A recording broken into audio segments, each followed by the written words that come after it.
Hey guys, welcome back to another editing tutorial here in Lightroom. So I wanted to play around with this photo and experiment with kind of Gotham City Dark Knight kind of look. So the photo on the left is the raw photo that I took of a building in Vancouver, and the right is the finished edit. So let's jump into Lightroom and see what we have. Okay, so here we have our raw photo. As you can see, the camera details, it was shot at f1.4, ISO 200, so pretty underexposed for the time of night.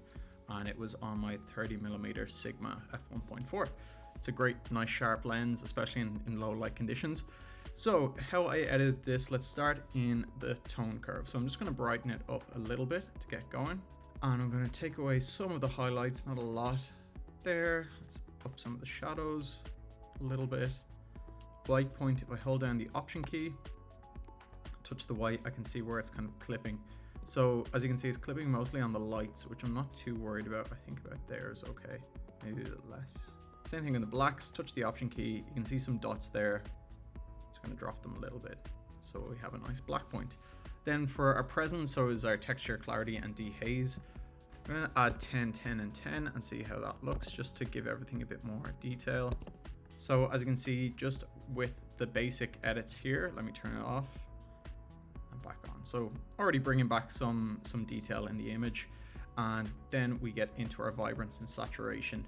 There's not too much color happening, but I do want to up the vibrance, so let's just see what that looked like. About 55 is good. So it brings back some of the orange here in the bottom of the screen, and also in the building in the background there's some lights going on.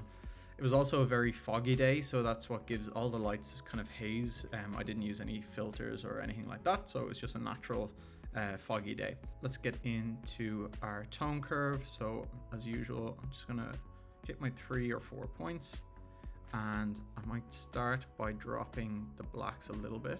See if I up the midtones, not much happens, it's mainly in the background, but I'll up them a little bit just to give it a bit of pop. And highlights, let's see what that looks like. Right there is fine. So then to get into your kind of Gotham dark blue moody look, there's a few ways you can do it. So the way I like to do it mostly is either using the tone curve, the blue tone curve or the green or whatever, or using the color grading. So I'm just gonna use both now just to insert a bit of blue. So obviously it's a dark photo, so I'm focused here on the shadows where I want to add a lot of the blue. This is very sensitive. If you move it a little bit, it really makes it pop. So I'm just going to hold the Option key, and it just reduces the amount that I can lift it. So I'm just going to click on it, hold the Option key, move it up just a touch. So it just adds a tiny kind of blue aqua tinge to the photo. So I'm not going to do anything more on that one because I'll do the rest later in the color grading. For that, let's go into the HSL tab, and this is where you can kind of play around with the colors, the hue, saturation, and luminance of what you like. So I'm just going to move around a few tabs here and just kind of find what I like with the colors that I do have. So I'm here in the saturation, and I do want to remove some of the yellow. So yellow is kind of in the background, so that's not too distracting. I might bump that a bit, but it's mainly like the orange. If I bump the orange all the way, it looks okay, but it just removes from that dark blue moody look that I'm going for. So I'm just going to drop the saturation a tiny bit on the orange, and that's fine. Okay, then in the color grading, these are the wheels, the highlights, shadows, and midtones. So I like to go at these individually. So this is where I'm going to add the blue kind of tinge for the Gotham kind of look. Usually I wouldn't go too strong with this, but because this kind of Dark Knight look is very known, I really want to go for the blue. So I'm going to push the saturation quite a bit on this. Perfect. Midtones, I don't want to do too much to the color. I might just bump the luminance. So as you can see, moving back and forth, parts of the building get highlighted, and definitely the background gets highlighted as well. So bump the luminance, won't do anything with the color in the midtones. In the highlights, I will put some blue as well. Let's see, or maybe even like a teal. I might do some sharpening here. Again, I'm going to hold the Option key while I'm touching the masking button.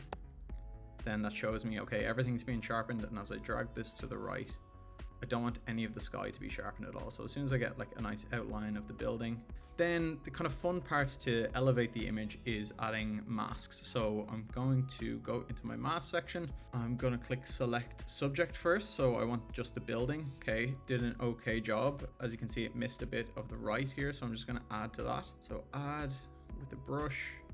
Reduce the size a little bit and just brush in this part of the building that I actually want.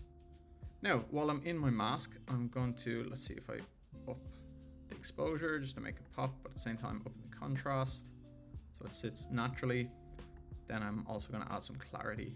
So as you can see, that's very intense look. So I'm just going to drop that back. So this is just with the mask and without the mask. So it just gives it a bit of a pop, brings it to the forefront. Similarly, I'm going to do a radial gradient around the center of the kind of bell tower, but I still want the sky to be fully black. So what I might do is just zoom out and just increase this a little bit. That should work a bit better. Maybe drop the feather about here. Let's zoom back in, see how that looks. Okay, that looks better. It looks good. So let's just, so far, let's see what we've done. And let's see our before and our after. Yeah, that looks pretty good, pretty moody, pretty dark. Might just bring up the back a bit, the background here. So I might do another radial gradient just to increase the light. So we have something, a bit of contrast because the color is quite different. Right, the exposure.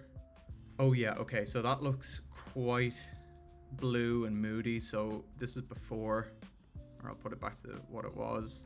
Kind of a few yellowy green tinge to it, so I might just remove that and make it a bit more blue to go for that full Dark Knight Rises look.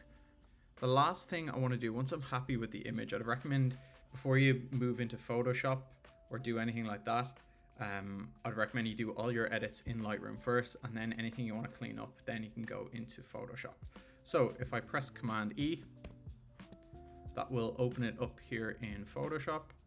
And there's this great new feature in Photoshop where if you click on the remove tool here, this is the kind of like magic AI remove tool. If you click find distractions, wires and cables. So I really want to get rid of those wires and cables that are in front, kind of taking away from the building. So if I click wires and cables, okay, cool. That did a pretty good job. As you can see, it removed most of the wires from the front. There's still kind of a cast of a wire here. So let me just zoom in. As you can see, this line down the middle is a bit distracting. So say I'm just going to remove that as well individually. Remove wire. Cool, perfect. Okay, that looks good. So once I'm happy with everything in Photoshop, I'm going to click Command S to save it. And the great thing about Photoshop and Lightroom is that they talk to each other. So once you save something here in Photoshop, it will automatically save back in Lightroom. So here's the photo back in Lightroom. As you can see, it's with the edits that we've done in Photoshop. So here is before we brought it into Photoshop. The wire is kind of distracting and it mightn't be something you even notice, but then once you remove them. Okay, so this is it. Here we have our before raw photo and then our finished photo with all the edits and Photoshop removal. So I'm really happy with that. Follow along yourself. I'll leave the photo down in the description if you want to edit along with me. And I hope you enjoyed this video. See you in the next one.